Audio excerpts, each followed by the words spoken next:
Welcome to the Hardpire. This is episode 24, a piece of the puzzle.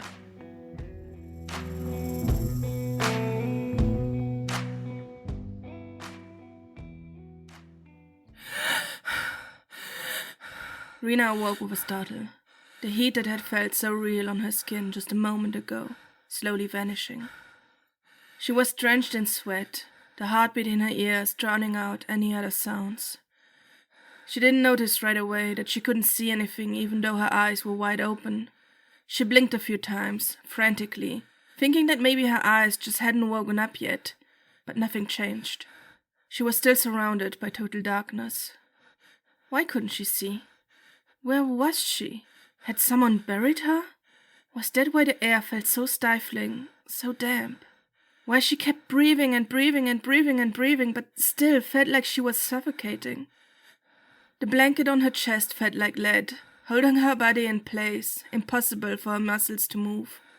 It was pushing her down, squeezing her into the ground until the earth swallowed her whole, wrapping around her so she would never be able to escape. Bright lights blinded her, and everything stopped. Her heart stopped, her lungs stopped, her ears stopped registering sounds, as if the light had made the world vanish. Rena? Rena blinked until her eyes got used to the light. She was looking up at a simple off-white ceiling, a singular bulb emitting weak orange light in the middle of it. She didn't dare move, not just yet, as if the room around her could dissipate at any moment. Her mouth was dry, her tongue heavy against her palate. Her eyes shifted slowly, slowly, from one side to the other, from the wall to the empty bed next to hers, as if she wasn't entirely sure that what surrounded her was real. Finn? Is everything all right? Yeah. You were breathing so heavily. I thought you might be in pain. She wasn't sure why she had lied to him. Maybe to not make him worry, to not be a burden. It must have been quite clear that she wasn't in fact all right. But it had felt like the only answer she could give, as if any other words wouldn't have agreed to cross her lips. She pushed herself upright, her muscles aching with each movement. She pulled the blanket closer and buried her face in it before lifting her head to look at Finn. He was sitting on the bed opposite her, his back leaning against the wall next to the wall for the light, one leg angled up, staring at her with more curiosity than worry. She tried to smile at him, to reassure him, but her face didn't want to cooperate. A deep exhaustion spread through her bones, as if the night had left her wearier than she'd been the day before. I'm sorry. Just a nightmare. Is there anything I can do? No. I just need time. She forced her cheeks to move until they produced something resembling a smile, fighting against a dull ache in her muscles. How are you? Did you sleep well? Yeah, well enough. Where's Logan? I don't know. He must have left before I woke up. Maybe he's in Kalani's room. I'm sorry if I woke you up. You didn't. He kept his eyes on her, as if he was discovering something new with every move she made. It was such a stark contrast to how he usually tried to avoid eye contact that it made Rena want to freeze in place, as if she could disappear if she didn't move. Really, I'm fine. You don't have to worry. I've just been getting these nightmares lately, but I think that's normal with what's happened over the last 2 weeks. There really aren't anything to worry about. I'm sure in a couple of weeks they'll be completely gone. Considering everything else we have to worry about, this really isn't that important. If you say so. It's been a while since I've had a nightmare, but I know as a child they could be really taxing. Yeah, but I'm getting used to them, so it really isn't that bad. We should head over to the other room to plan what we'll do today. Rena slipped her legs out from under the blanket, avoiding his gaze as she walked over to the wash basin on shaky legs. The wooden floor felt cold and rough underneath her bare feet, but she didn't mind it. It gave her body something real to latch onto. Her feet still hurt from their long journey the day before, and Rena wasn't looking forward to slipping into her canvas shoes again. She poured the pitcher of water into the basin before splashing some water on her face. It wasn't as cold as she'd hoped, but it still helped her center herself. Like she had told Finn, it had only been a nightmare, like the ones she'd had over and over and over again since the fire. They might feel real in the moment, but they couldn't truly hurt her, no matter how exhausted they made her. Slowly, each day, their effect lingered for a shorter period after she woke up. She just needed to remind herself that they were temporary, to not just tell others about it, but to truly believe it herself, that they were just a reminder of the horrible tragedy that had happened and that she was doing everything in her power to rectify it, to at least get her sister back, if nothing else. She took a deep breath and straightened, shaking the remainder of the water off her hands. She eyed the chamber pot warily for a moment, before deciding that she had enough self-control to wait until she found an outhouse somewhere. She turned around towards Finn, and this time the smile came much easier. Are you coming with me? He looked around for a moment, as if he was searching for something, then nodded. They both slipped into their clothes before heading over to the other room, although Rena opted to still keep her feet bare. As predicted, Kalani, Asha and Rodrick were already awake, although Logan was still unaccounted for. Someone had already gone out and come back with fresh bread rolls that were filled with a thick layer of orange jam. Rena grabbed a roll and walked over to where Vincent was lying on the ground next to Rodrick's bed. She sat down next to the dog, her back against the wall, and leaned down to kiss his forehead, before running her fingers through his fur. Has one of you seen Logan? Asha, sitting on the bed closest to Rena, looked over at her, brows furrowed. He's not in your room? Rena shook her head no, as she bit into her still warm bread roll. When did he leave? We don't know. He was already gone when we woke up. Asha looked over at Kalani, who was sitting on the third bed, a conversation unfolding in the moments their eyes met. Kalani caught her hand through her braids until they fell in neat rows down her shoulder. He probably just went to say hello to someone he knows in the city. As long as it's a friend and not one of his business acquaintances. Maybe he couldn't sleep and just wanted to take a walk. I highly doubt that, but who knows. We'll have to ask him once he gets back, and hope he'll tell us the truth. Rena buried her hand deep in Vincent's fur, the sweet taste of the orange jam lingering on her tongue as she swallowed another mouthful of bread. She wasn't sure why Asha thought so badly of Logan. With everything they'd gone through together, she couldn't really believe that he would lie to them. It just didn't make sense, not considering the dangerous situation they were in. They needed to work together and trust each other to survive, and she was certain Logan knew that too. She understood that there was a lot she didn't know about his life from before she met him, but she didn't expect him to tell her everything about it, not right away anyway. She also didn't need to know the details of everything he did or was going to do, but that didn't mean that she thought he would simply lie to her, not when they'd grown so close. Do you really think he would lie to us? Depending on what he's doing, absolutely. Don't take it personally, Rena. You could be the love of his life and he would lie to you. And don't see it as lying to keep a secret from you. Often, it's simply to protect others. The less you know, the less people can use against you. We all do it. I know, but considering our current situation, I think he recognizes that we should be able to trust each other, right? I trust you all and I wouldn't lie to you. And I think it's disrespectful to lie to the people you care about. That's not how the world works, Rena. Especially not where we come from. I think it's a very noble endeavor to trust the people you travel with. Kalani stood up and shot Asha a glance, raising an eyebrow at her, before coming to stand in front of Rena and holding a hand out to her. Rena looked up at Kalani for an instant, unsure whether she had said something wrong, heat rising to her cheeks. She snapped out of it a moment later and took Kalani's hand. She gently lifted Vincent's head from her lap, then let Kalani pull her to her feet. Even the city of Ranka is built on trust, so don't feel like you need to go through life wondering whether your friends are lying to you or not. Kalani smiled softly, and the heat in Rena's cheeks spread further. I trust Logan to be smart enough to recognize which of his actions would put us all in danger. But since he isn't here, there's no point in discussing the nature of his character. Kalani turned away from her, letting Rena's hand slip out of her grasp, and addressed the rest of the room. The faster we get any information on Silac and what else we're dealing with, the faster we can act. We don't know if the Crow or Silac know where we are yet, but we have to assume that they'll find out eventually. Act like regular citizens while in the city, and don't draw any unnecessary attention to you. But don't let your guard down either. I don't think we're in any imminent danger, but you never know what they have planned next. We all have our own plans for today, and I trust you all to get it done without creating any problems. So we'll meet again by nightfall at the front of the inn, and then we can discuss how to proceed. We can split the rest of our money up for today, but we'll need to sell what we took from Rodrick's caravan eventually. It doesn't have to be today. It might not even have to be done tomorrow, but we shouldn't forget about it. Rena, would you like to accompany me to the library? Well, I was thinking that maybe I could join Asha at the docks. Terribly sorry, but I don't think that's a smart idea. It might be dangerous out there, and sometimes talking to these people can be a delicate affair. Not all of them, but some. They've lived through enough that they don't fully trust people they haven't met before. And if I want them to talk to me truthfully, I need them to trust me.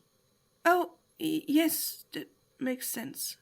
I promise, I'll take you with me another time. Maybe even tomorrow. But I need to get a feel of the place on my own first. We can have just as much fun at the library. Rena tried to swallow her disappointment, to not let it show on her face, and smiled at Rodrick. I'm sure we can. She didn't mind the prospect of the library, at least not on a regular day, but she couldn't imagine sitting down all day to look at books would feel very rewarding. She wanted to explore the city, to talk to people, find out if they'd heard anything new about Silac or the Crow. Books were great to learn about the past, but wasn't it more important for them to learn about the present? Rodrick scooted forward on his bed, then stopped at the edge and looked up at Rena. Before we all leave, maybe we can take a look at the documents you and Logan found in the Crow's residence. Oh, yes. Although, I think there weren't in any languages we could read. They might still point us towards what the Crow is planning. Rena walked over to the corner where they'd put the backpack with the things they'd salvaged from Rodrick's caravan. She crouched in front of it and rummaged through it until she found her sister's dress in which they'd wrapped the parchment rolls and bird figurine. She picked them up, running her thumb over the inscription carved into the figurine from wing to wing. She handed Rodrick the parchment rolls without looking up from the bird and sat down next to him. Do you think we can find someone who can translate this for us? I'm not sure. We probably shouldn't show it around to strangers anyway. Kalani came to stand in front of them and crossed her arms. Probably not to anyone we don't know. Not while Silac might be looking for us. We don't know how deeply the Crow's anchored in the region and who is or isn't on their side. You wouldn't be able to lie about where you found the figurine. We might be able to translate it ourselves, though. I'm sure the library has plenty of books on the old languages. Wouldn't that be a fun activity for today? We can copy the inscription on a page from my notebook, and then you won't have to bring the figurine with you. Rena couldn't help herself from not being all too thrilled about it. Calling it a fun activity for the day almost felt condescending to her. Like when she'd asked her parents to be more involved in the affairs of their bakery and they'd simply told her to prepare the dough. Like they just needed something to keep the child busy while they were doing grown-up stuff. While Kailani and Asha were going to walk the thin line between gathering important information and drawing unwanted attention to them, she would be with her nose in a book, far, far away from any danger. But it was probably for the best. She wouldn't be able to mess anything up at the library, and she could recognize that finally knowing what was etched into the bird figurine would ease her mind. Maybe they would finally find out what the Crow's plan was and why they'd captured her sister. She just needed to find a way for her body to sit down for an entire day without feeling like she would implode. Finn came to sit to Rodrick's other side, frowning at the document Rodrick was unfolding. Where did you find those? In Halvind, in the house where the Crow was staying. They had a sort of altar made of red and orange fabric that kind of looked like fire. Do you know anything about them? Can you read them? No, but the prints resemble a lot of the tapestries hung in the palaces. Logan mentioned the same thing. Finn delicately slid the parchment out of Rodrick's hand and held it to the light, scanning the woodblock print carefully with squinted eyes. I might have seen this one before, but it was slightly different. There's a tapestry in one of the dining halls in the palace in Maghemma that looks similar. Oh, yes! Now that you mention it, I think I remember it. It has been quite a while since I've been to that dining hall, though, so I wouldn't be able to tell you if it's the exact same image or not. No, it's definitely different. This picture is older. I would say maybe 300 or 500 years old. The tapestry must be a depiction of the same myth from when the dining hall was first decorated, and the palace was only built for the unification of the royal council, so it can't be older than 200 years. The lines are blockier in the tapestry, and the human anatomy truer to life. Very clearly a different art style. Great to have an expert on art in our midst. Shows how much time he's had to focus on the truly important things in life. I shall behave. Do you know what it depicts? It must be the myth when Hamawashi created the world. It's said that she gathered the loose energy that was floating in the vast nothingness and gave it its physical form. But it's impossible that it's a true story. As far as we can tell from records, Hamawashi was a real person who existed no more than 600 years ago. And our world is much older than that. As I already mentioned yesterday, these legends and myths are often metaphors for human struggles or explanations for something we don't yet understand. Of course, Hamawashi didn't actually create our world. That would be quite the feat.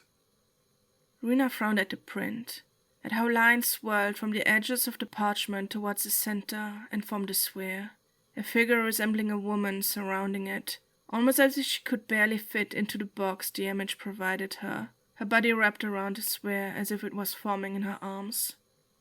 Could this image actually be of any help to them, or had they stolen these documents for nothing? They could probably spend hours and hours and hours trying to decipher what they meant, or why the crow felt the need to bring them to Hallwind, or whether they could tell them anything about the crow's plans. Rena felt a headache approach, her exhaustion mixing with her confusion. Her eyes wandered over the edge of the image, where a row of symbols resembling those of her figurine created a border. Could that inscription tell them anything more useful, or would it simply be a reiteration of what the image told them? I don't think these images can help us. We don't know that yet. There's no need to despair so quickly, my child. Once we know what the crow's motives are, it will be much easier to understand their actions. Sure, but it will take us forever to figure this out, and then Silac will have reached the city, and Inkra will have gone back to wherever the rest of the crow is hiding, and they'll leave the province, and maybe we'll never find them again. Nonsense. I'm sure we'll find plenty of useful information at the library without spending a full week on it. Leave this to me, yes? I can find out if there's anything in these myths that could be useful to us.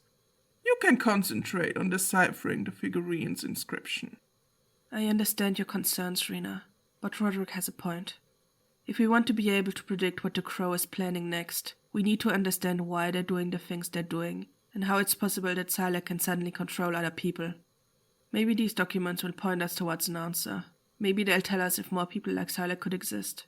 We need to diversify how we can find out what's going on as much as possible, and tonight we'll bring all our knowledge together and hopefully we'll have a better idea on how to proceed. Rena looked up at Kalani, turning the wooden figurine in her hands, and nodded solemnly. She had to believe that she wouldn't be wasting her time, even if she couldn't shake the feeling that learning about these stories wouldn't get them anywhere. But these myths were important to the crow, so they had to become important to her too.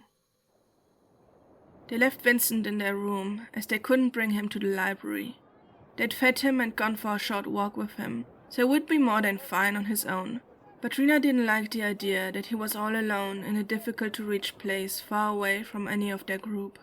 Rodrick reassured her that he'd left Vincent to fend for his own quite a few times over his travels, and that the dog was used to it by now. But Rena still couldn't shake the feeling of unease. It took Rodrick and her a bit to find the library, even though Rodrick assured her that he'd been to Hrevim before. The city had been built over several centuries, constantly expanding and rebuilding itself to fit all the people flocking to it, which meant that the streets had to adapt to its ever-changing form. Most buildings were tall and had been constructed close together, keeping the small roads winding between them in the shadows. But even though the city had an air of confinement to it, Rena never felt scared. The streets were well paved and clean, the houses were painted in a multitude of bright colors, and even the older buildings looked well kept. They passed through a few old gates that were kept permanently open, indicating where the city walls had previously stood. Rena was sure that they had been going in circles, and resorted multiple times to asking the people they passed for directions before Rodrick, who still insisted that he remembered the way, would lead them to a completely different city. When they finally approached the library, Rena wasn't sure anymore in which part of the city they were, but it had to be one that had been built hundreds of years ago. The buildings weren't as tall as the ones they'd passed before, although they were wider and seemed sturdier. The library was a rectangular building, its facade painted with a myriad of intricate symmetrical patterns similar to the ones in the archives. Browns and blacks and yellows formed stars and flowers around the wide entrance, and 4 white, round towers jutted out of each corner of the building's roof, a column of grey smoke rising out of one of them. As they went through the entrance, Rena noticed that the patterns hadn't just been painted on, but that they'd first been meticulously carved into the sandstone. She was in awe of the building, instantly forgetting the restlessness she had felt all morning. The library's entrance hall looked similar to the one in the archives, with patterned tiles covering the floor and the bottom half of the walls, although they were kept in reddish tones instead of the archive's blue and green color scheme. Seats had been placed in the corners to each side of the entrance for visitors to sit on, and a desk, much smaller than the one in the archives, stood to the left. Only one path led into the library, at the far end of the room, but there Rena saw something that she'd never even considered possible. A box, large enough for 4 people to stand in it, rose out of the ground and disappeared into the ceiling. Next to it, another box emerged from the ceiling, 2 people stepping out of it when it was level with the floor.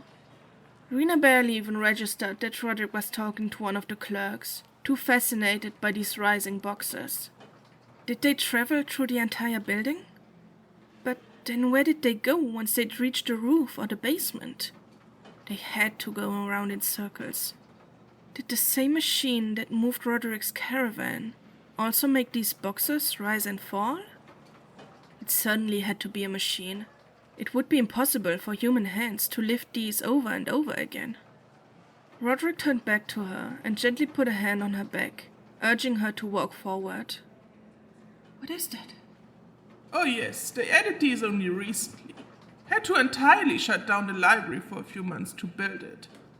Isn't it fascinating? Such a marvel of ingenuity.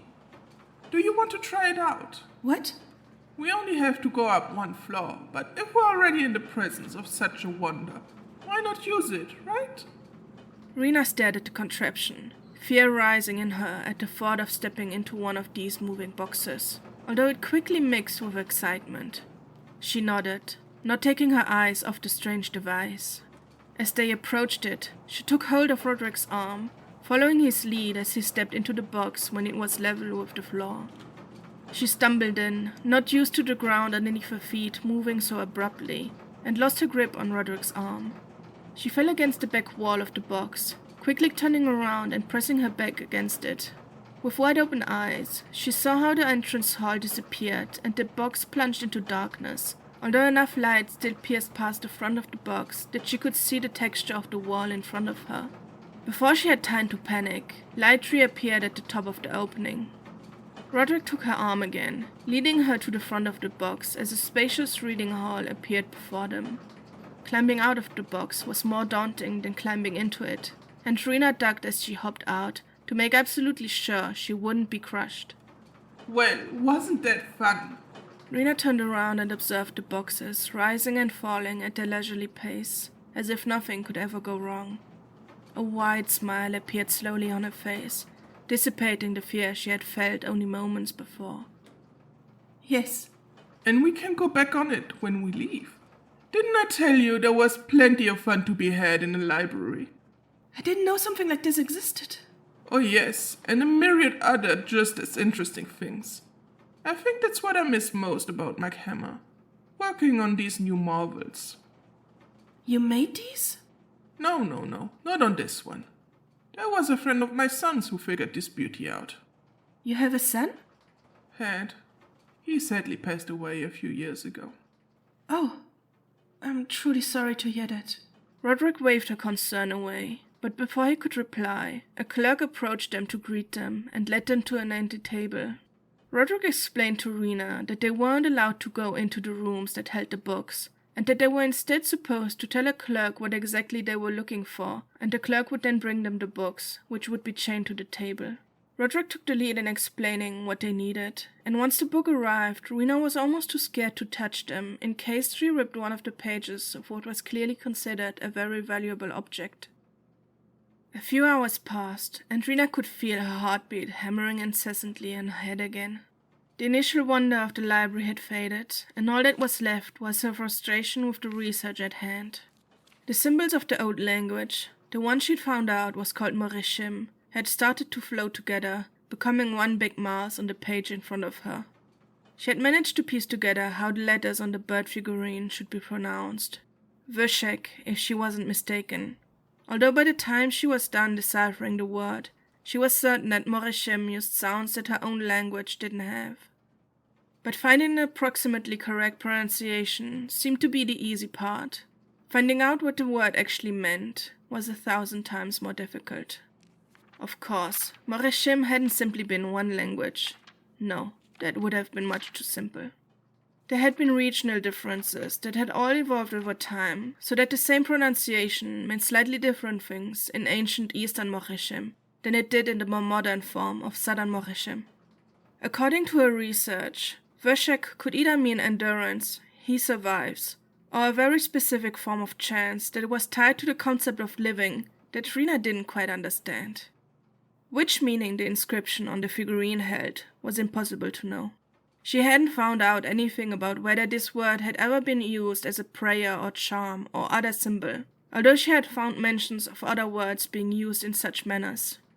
Rodrick told her that there used to be a custom where people would etch symbols or words into objects over and over while praying to strengthen their worship. It seemed quite likely that the crow had done the same with these bird figurines, but they didn't actually tell Rena anything about why they'd done so. But she could see the connection between the inscription and the symbol the crow had carved into the graves in Melasni and the church ruins in Ocean's Throw. The symbol was linked to Tavumoda, the god of chance and survival, but knowing that all of this had something to do with chance or survival or endurance or perseverance didn't help her at all. Not when she didn't know why they were carving those words into the bird figurine and why they had placed them around Ocean's Throw. It had to be a ritual, but which one? And what for? To have Tavumoda bring them luck?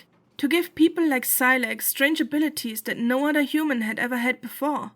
How did survival or chance connect to being able to control other people's movements?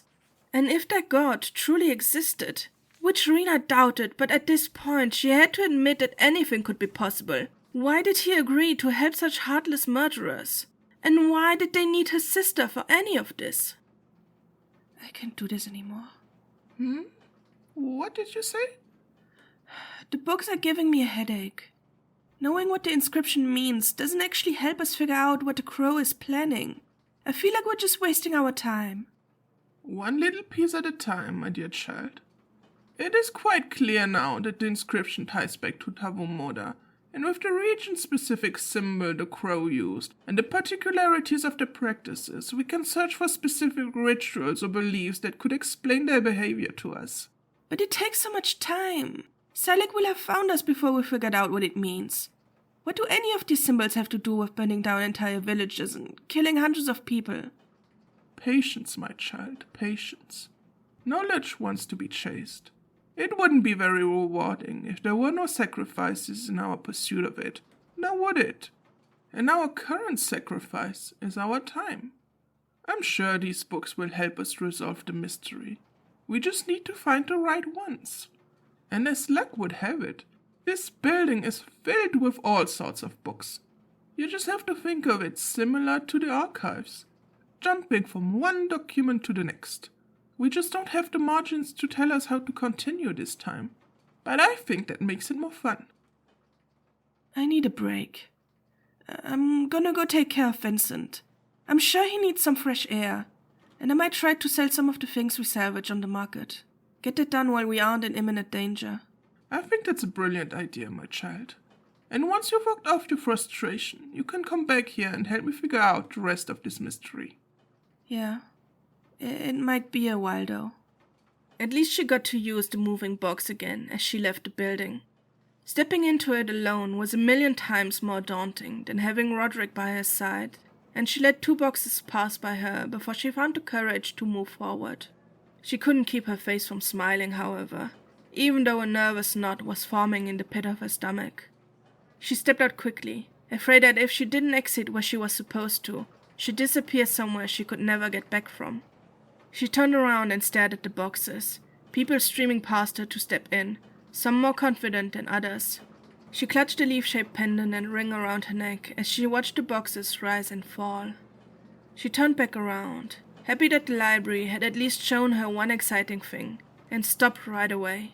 Her eyes had landed on another visitor at the other end of the hall, someone wearing a dark blue robe with golden inscriptions, the uniform of the Historical Academy. The knot in her stomach tightened momentarily, afraid that it was the woman they had stolen the decree from in the archives, but she soon realized that it was a completely different person. But then her eyes moved slightly to the left, and she froze. Jasper? At first she thought she was dreaming, but the vision never disappeared. In the same room as her stood a person she thought she would never see again. Her father's friend who had owned a goat farm in Ocean's Throw. His face looked different, with short cropped hair and a bandage wrapped around his face.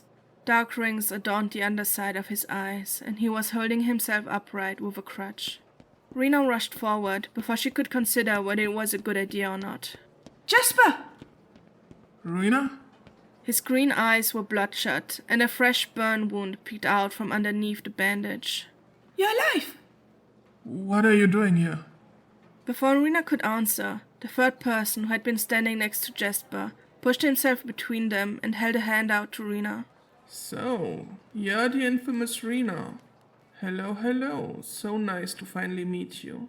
Rena looked at him in confusion, her eyes darting between the man in front of her and Jasper, letting the man shake her hand out of habit.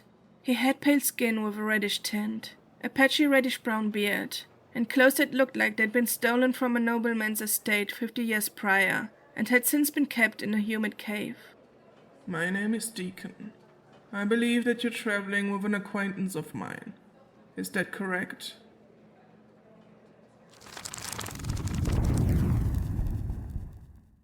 To the community at Emerain who carry the light. Hello, my friends. I realise it has not been so terribly long since last we were together, but I hope you will forgive my writing so soon. It has been a long time since anyone ventured forth from Emerain on our community's behalf. I hope I can report back on the doings of the wide world in such a way that will bring you comfort and encouragement, and that my missives reveal the galaxy and its people to you as the light reveals the holy substance at the centre of existence. I am crossing a threshold, one which I will not pass through again. I trust you will not think it arrogant to want the moment witnessed, if only at a distance and in retrospect. After all, by the time you receive this, I will be long gone, away among the stars and beginning my journey to Kerin in earnest. Travelling Light is a science fantasy podcast from the creator of Monstrous Agonies. Follow the traveller on their journey through the stars and help shape their world and the stories within it through audience submissions and choose-your-own-adventure decision-making. Travelling Light is a Monstrous Productions podcast. Find us on Tumblr, Instagram and Twitter, or visit our website at monstrousproductions.org to find out more.